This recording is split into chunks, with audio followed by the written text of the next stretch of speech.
ইন্নাল হামদালিল্লাহি ওয়াহদা ওয়াসসালাতু ওয়াসসালামু আলা মান লা নাবিয়্যা বা'দা।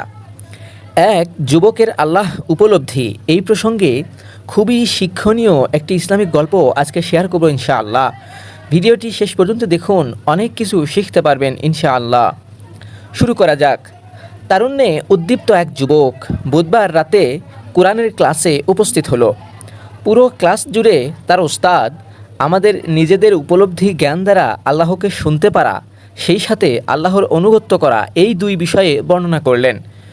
যুবক ছেলেটি খুবই আশ্চর্য হলো। আসলেই কি আল্লাহ আমাদের সাথে কথা বলেন আর আমাদের বিবেক দ্বারা আমরা তা বুঝতে পারি? ক্লাস শেষ করে সে ও তার সহপাঠীরা মিলে কফি শপে ঢুকলো। কফির আড্ডায় শুরু হলো ক্লাসের বিষয় নিয়ে আলাপ আলোচনা। আড্ডায় একজন তাদের জীবনের গল্পগুলো বলতে শুরু করলো, কিভাবে আল্লাহ তাআলা তাদের জীবনকে বিভিন্ন দিকে পরিচালিত করছেন সেই সব নিয়ে। সেই গল্পগুলোতে হতাশা ছিল, আনন্দ ছিল, ছিল হাসি, ছিল কান্না। তবে জীবনের একটা লম্বা সময় পাড়ি দেওয়ার পর তারা বুঝতে পেরেছে আশা হতাশার এই দোলাচল আল্লাহ সুবহানাহু ওয়া তাআলার নির্দেশেই হয়েছে। তিনি সর্বোত্তম পরিকল্পনাকারী। একসময় গল্পের আসর শেষ হলো। রাত তখন 10টা বাজে। যুবক ছেলেটি গাড়ি চালিয়ে বাড়িতে ফিরছিল। গাড়ির সিটে বসে বসে সে দোয়া করছিল, হে আল্লাহ, তুমি যদি এখনও মানুষের সাথে কথা বলো তাহলে আমার সাথেও কথা বলো। আমি শুনবো তোমার কথা। আমার সবটুকু সামর্থ্য দিয়ে আমি তোমার ইবাদত করব। সে তখন তার শহরের মূল রাস্তার দিকে গাড়ি চালিয়ে যাচ্ছিল। তখন তার মনে অদ্ভুত এক চিন্তা খেলে গেল।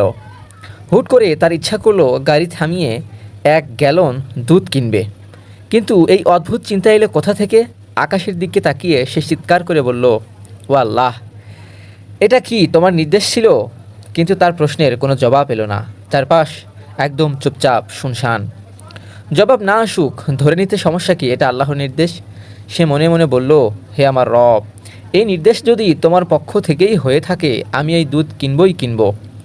সে আরও ভাবল, আর দুধ কেনা তো তেমন কঠিন কিছু না, টাকাও জলে যাচ্ছে না, আবার প্রয়োজন পড়লে এই দুধ ব্যবহারও করা যাবে, না কিনেই ফেলি। এবার সে গাড়ি থামিয়ে 1 গ্যালন খানিক দুধ কিনল এবং পুনরায় বাড়ির দিকে যাত্রা শুরু করলো। গাড়ি যখন 7 নম্বর রাস্তার পাশ দিয়ে যাচ্ছে, হঠাৎ করে তার মনে হলো গাড়িটা 7 নম্বর রাস্তা দিয়ে নিতে। ভাবনাটা মাথায় আসা মাত্র সে প্রচণ্ড বিরক্ত হলো। বিড়বিড় করে বলতে লাগলো, আরে পাগল হয়ে যাচ্ছি নাকি? কী সব উদ্ভট চিন্তাভাবনা মাথায় আসছে? কি হচ্ছে আমার সাথে? সে আগের রাস্তা ধরে আগাচ্ছিল, রাস্তা পরিবর্তন করলো না, কিন্তু মাথার ভেতর কেন যেন 7 নম্বর রাস্তার কথাই বারবার চলে আসছে। কোনো এক অদৃশ্য শক্তি যেন তাকে টেনে 7 নম্বর রাস্তায় নিয়ে যাওয়ার চেষ্টা করছে। হঠাৎ কেন যেন সে পুরো ব্যাপারটা উপভোগ করতে শুরু করলো। মৃদু হেসে মনে মনে বলল, আল্লাহ, তুমি যা বলবে তাই হবে। তুমি যেদিকে নিয়ে যাবে আমি আজ সেদিকেই যাব। এভাবে এবড়ো থেবড়ো রাস্তা দিয়ে কিছুক্ষণ চলার পর আবার হুট করে তার মনে হলো এখন গাড়িটা থামানো উচিত। সিদ্ধান্ত হয়েছিল আজ তার মনে যা আসবে সে তাই করবে। গাড়ি যেখানে থামাতে ইচ্ছা হলো সেখানেই থামিয়ে দিল। চারপাশে তাকিয়ে দেখলো সে এতক্ষণে শহরের একদম এক পাশে চলে এসেছে। এটা ছোটোখাটো একটা বাণিজ্যিক এলাকা, খুব বেশি উন্নত না, আবার একেবারে খারাপও না। আশপাশের সব দোকানপাট বন্ধ, বাড়িঘরগুলোতেও তেমন কোনো আলো দেখা গেল না। অন্ধকার অন্ধকার, সব মিলিয়ে কেমন যেন একটা গা ছমছমে ভাব। সবাই হয়তো ঘুমিয়ে পড়েছে এতক্ষণে।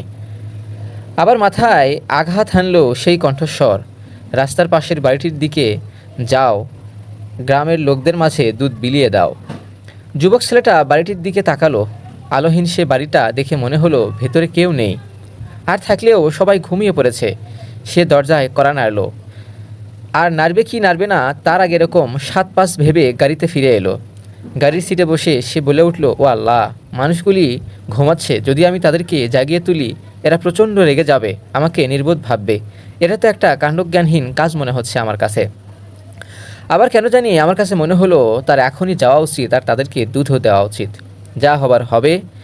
আবার সে মনে মনে বলল, ঠিক আছে আল্লাহ, এটা যদি তোমারই নির্দেশ হয় তাহলে আমি সেখানে যাব আর তাদেরকে দুধও দিব। আজ তুমি যদি আমাকে পাগল প্রমাণ করতে চাও, না হয় একদিনের জন্য পাগলই হলাম, তারপরেও আজ তোমার নির্দেশ আমি পালন করবই করব। আমার মনে হচ্ছে কিছু একটা ঘটতে যাচ্ছে, আর যদি কিছু না ঘটে তাহলে আমি সোজা বাসায় চলে যাব। রাস্তার এক পাশ দিয়ে হেঁটে সে বাসাটার দিকে এগিয়ে গেল। দরজায় কড়া নাড়তেই ভেতর থেকে শোরগোলের শব্দ কানে এলো। গম্ভীর একটি পুরুষ কণ্ঠ জিজ্ঞেস করলো, কে কে এসেছেন, কি চাই? হঠাৎ করে দরজা খুলে গেল। বাড়ির কর্তা একজন মধ্যবয়স্ক পুরুষ, চেহারায় বিষণ্ণতার ছাপ। দেখেই বোঝা যাচ্ছে ভদ্রলোক ভীষণ রকম দুশ্চিন্তায় আছেন। এরই মাঝে অচেনা আগন্তুকের মতো উটকো ঝামেলা দেখে তিনি ব্যাপক হতাশ। মনে হচ্ছে অদ্ভুত এই আগন্তুক তার কাছে দুঃখবোধের মাত্রাটা যেন আরও কয়েক গুণ বাড়িয়ে দিল। ভদ্রলোক বেশ নিরাশ গলায় বললেন, কে আপনি? মানে আমি হলাম। হঠাৎ যুবকের হাতে থাকা দুধের প্যাকেটটির দিকে ভদ্রলোকের নজর গেল। তিনি জিজ্ঞেস করলেন, এটা কি আপনার হাতে? যুবক ছেলেটা বেশ আমতা আমতা করে বলল, মানে কিছু দুধ। ছেলেটা কথা শেষ করতে পারল না। লোকটা দুধের প্যাকেটটা এক প্রকার ছিনিয়ে নিয়ে দৌড়ে ঘরের ভেতর গেল। একজন মহিলাকে দেখা গেল। ভদ্রলোক দুধের প্যাকেট মহিলার হাতে দিতেই মহিলা সেটা নিয়ে রান্নাঘরের দিকে ছুটে গেল। সব কিছু এত দ্রুতই হচ্ছিল যে ছেলেটা কিছুই বুঝে উঠতে পারছিল না। হঠাৎ সে খেয়াল করলো ঘরের কোণার অংশটায় একটা মাদুর পাতা আছে। সেই মাদুরে একটি ফুটফুটে বাচ্চা হাত পা ছুড়ে কান্না করছে। ভদ্রলোক দৌড়ে গিয়ে সেই বাচ্চাকে কোলে তুলে নিয়ে ছেলেটার কাছে আসলো। বাচ্চাটার কান্নার সাথে সাথে মধ্যবয়স্ক লোকটাও কাঁদছিল, তবে সে কান্না আনন্দের।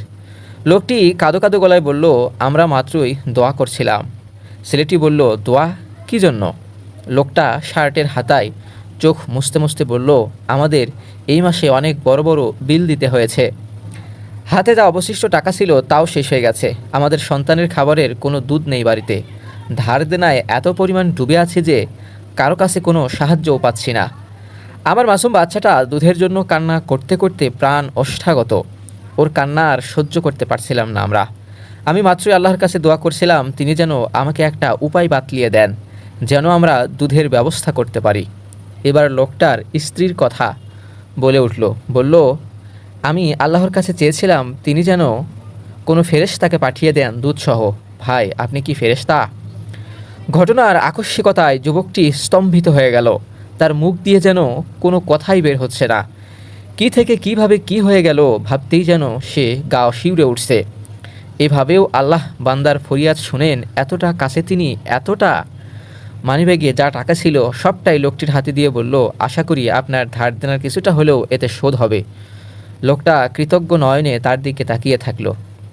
যখন সে বিদায় নিচ্ছিল তখন তার মানিব্যাগ খালি, কিন্তু বুক ভরে সে নিয়ে যাচ্ছে আল্লাহর প্রতি অগাধ বিশ্বাস, আর সাক্ষী হয়ে যাচ্ছে রহমানুর রহিমের ভালোবাসার অনুপম দৃষ্টান্তের। প্রিয় মুসলিম ভাই ও বোনেরা, গল্পটি থেকে এটাই শিক্ষণীয় বিষয় যে মহান আল্লাহ সুবহানাহু ওয়া তাআলা অত্যন্ত দয়াবান। তার বান্দা তার কাছে খালেস নিয়তে কোনো কিছু চাইলে তিনি তাকে ফেরত দেন না। মহান আল্লাহ সুবহানাহু ওয়া তাআলা আমাদের সবাইকে দিনের পথে বেঁচে থাকার তৌফিক দান করুন, আমিন। গল্পটি ভালো লাগলে লাইক দিবেন, বন্ধুবান্ধবের সাথে শেয়ার করবেন এবং এমন আরও ইসলামিক গল্প বা ভিডিও পেতে আমাদের চ্যানেলটি সাবস্ক্রাইব করে আমাদের সাথেই থাকুন।